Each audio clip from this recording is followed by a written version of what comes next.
Hey, what's up guys? How's it going? What are we doing? Talk to your fans. We're going to USC. Oh, let's go.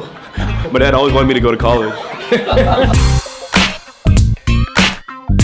I'm going to USC. I'm going to teach some kids. The title for the talk is growth hacking, but I'm probably going to jump all over the place.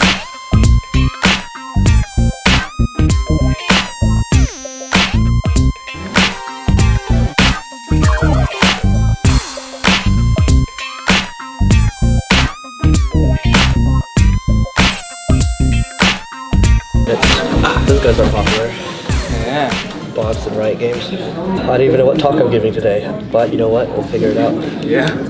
Even though I have a talk prepared, trying to figure out how I can make it theirs, right? Asking them questions while I'm doing it, and then moving and adjusting my talk as I go. So it's not just like a rigid lecture, which is what they're used to. And Eric Siu from Single Green. Really good person to know about. I'm not sure if you listened to his podcast with the link that I sent out.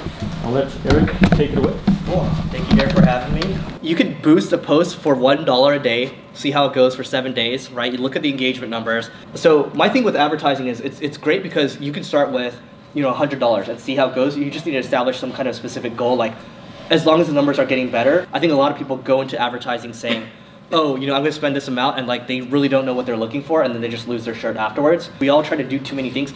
Let's do Instagram ads, let's do YouTube ads, let's try to do all this stuff, right? But when you spread yourself too thin, you spread the budget too thin, you ultimately get nowhere. It's in your best interest to get Google Analytics certified. It's free, it's not going to take you that much time, it's also fairly easy. When you're running ads, if you can combine the data that you have from Google Analytics and you have the data that you have from Facebook advertising, for example, well, you're going to be able to see, okay, what actually converts well. Nowadays, you don't have to have a big budget anymore. You can test rapidly. Thank you for sharing your experience. Thanks for having me. It was good. People were engaged or asking questions while it's happening. So yeah, grateful for the opportunity. I always wanted to go here.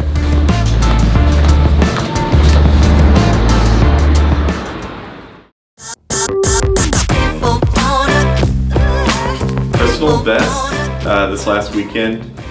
Went hiking up Mandeville Canyon. Personal best, I caught up with an old friend I hadn't seen in maybe half a year over the weekend. Personal best, I maybe just right place, right time, but I totally just struck at the jugular of this liquidation sale and just got weird wooden Native American artwork that I would never buy ordinarily is now hanging in my house. All kinds of things, so that's huge. I heard there's a difference between creativity and innovation. Do you know what it is? What's the difference? Innovation's actually doing it. That's what somebody wrote that. I was like, oh wow, that's different. That's pretty good. I always thought they were like the same, like creativity and innovation. Like. Yeah. Well, maybe we should change the title of this meeting to creativity meeting. Whatever you want.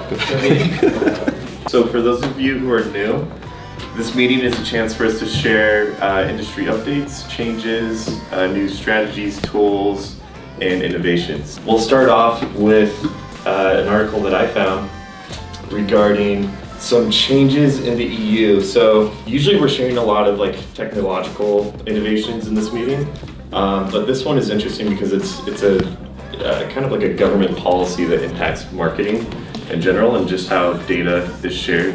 This has a lot of implications for us in terms of doing operations globally. But it's kind of fascinating this how governments are trying to give you back control of your own data. I was just thinking about Facebook and how it seems like they always want to know what users are thinking.